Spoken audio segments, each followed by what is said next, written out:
A couple months ago, I bought an XJ in an auction. They conveniently forgot to mention that it came with a blown head gasket. After towing it home and doing a lot of research, I decided to take the 4.0 and build a stroker 4.6. Before I do that, I need to pull the engine and disassemble the block.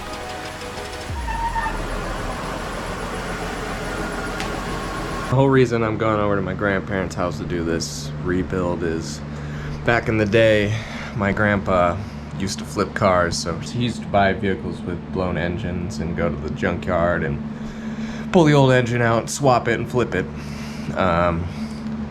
So he has a engine hoist. Then reason number two why we're doing this is he has a heated garage,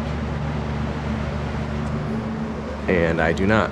Like I said, he used to pull engines all the time. He does not understand the concept of rebuilding an engine because he came from flipping vehicles, so I've already heard it like 20 times. Oh, just put a head gasket in and call it a day. Just through the head? Just the head? Yep. Why? Why more? Let's get started. First, taking off the grille and the headlight bezels.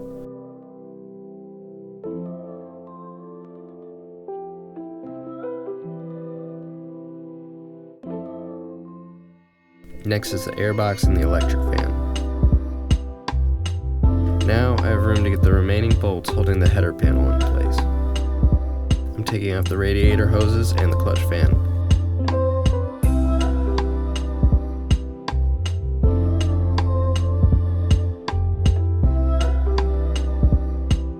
The radiator is now free, so I'm just going to hang that down.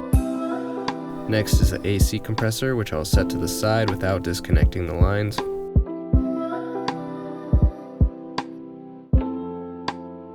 As you may notice, I'm a little bit ADD with my process, kind of jumping all over the place in the engine bay. But now I'm onto the throttle body.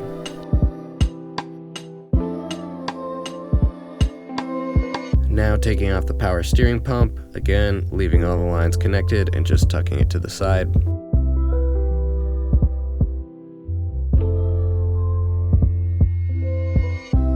Pulling off the heater core hoses. Next is the water pump and thermostat housing.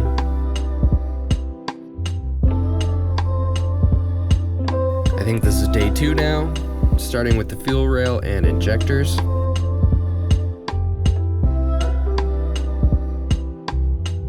Moving on to the air intake manifold.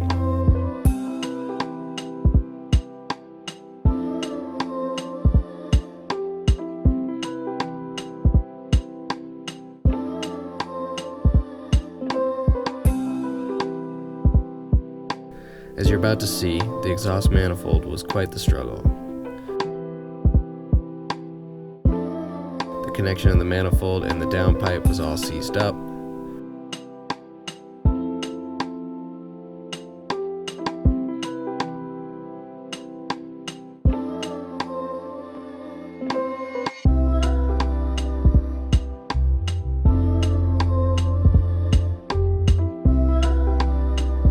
Just as I was about to grab the Sawzall, I snapped the bolt off and was able to move on.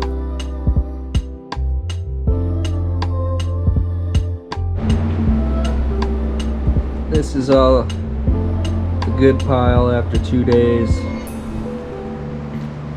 This is all the shit pile that I have to replace. Electric fan's shit. Sorry, electric fan is crap. Headlight bezels are all messed up. Air intake manifold's cracked.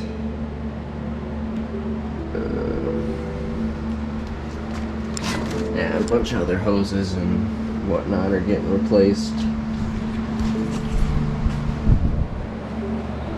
But here we are going into day 3. Top of the engine is pretty much all completed, ready to be taken out. So today we're gonna go under, and I start with the starter.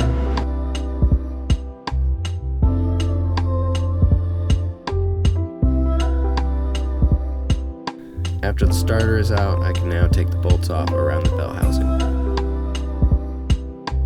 I didn't film my struggles of getting the transmission bolts off, but here's my successful removal of the E12s.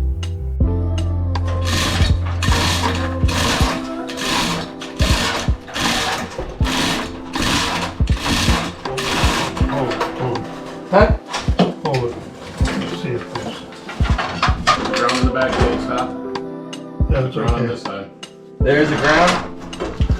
You don't need to go down, just Okay. reach over and get it. After one forgotten ground, the engine is finally free. Now I can disassemble the block and get this over to the machine shop.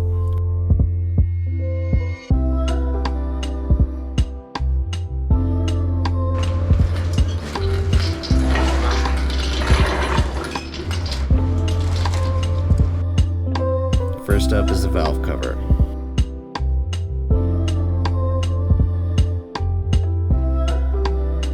I was actually pleasantly surprised opening this up.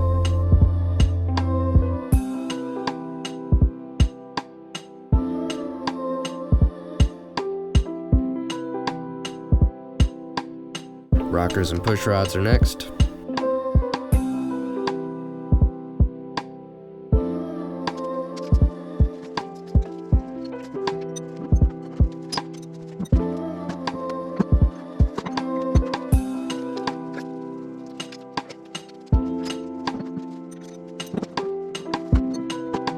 And now I could break these head bolts free and get to my blown head gasket.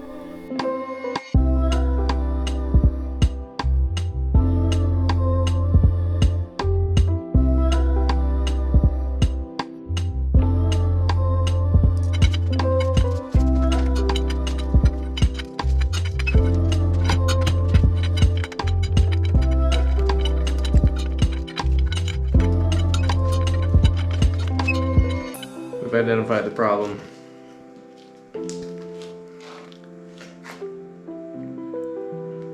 Can you see it? Little holes right there.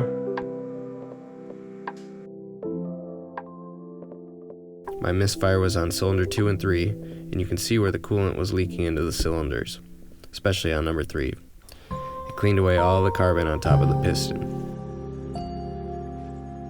Alright, on to the oil pan. You can hear my lifters falling out as I flip the block over.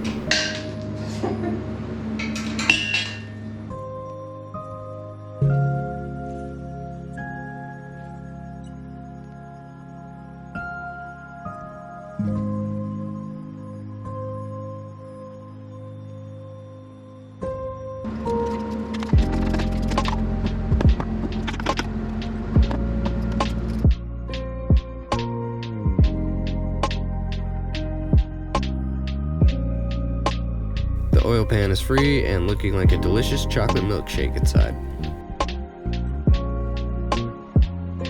Once the girdle is off, I can start popping out pistons.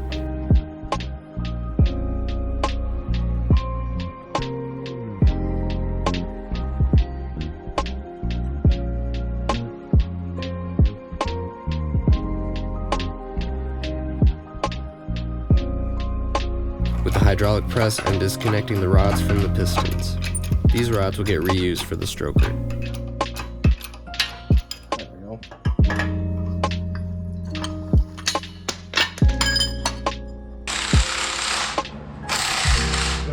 There it is. Off comes the harmonic balancer and the main caps, followed by the crankshaft.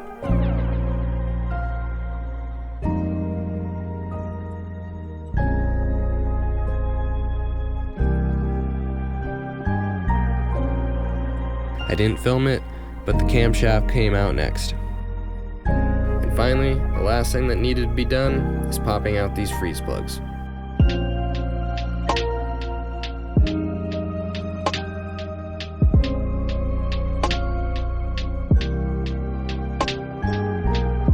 Just a total mess around here.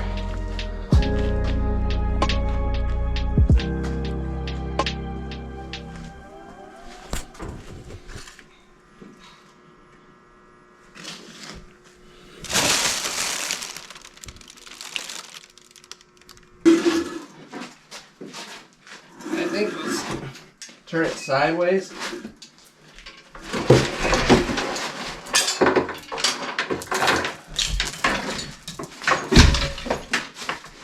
Alright. Ready? 1, 2, 3. Oh, not too bad. Not too bad at all. Alright, I just dropped the engine off at the machine shop. Like I said, about 2 to 3 weeks to get it turned around. I don't know how this thing's gonna go back together, that's for sure. I just kept pulling more and more stuff off. And at the start of it, you try to be organized and label everything and put it where you'll know where it needs to go back.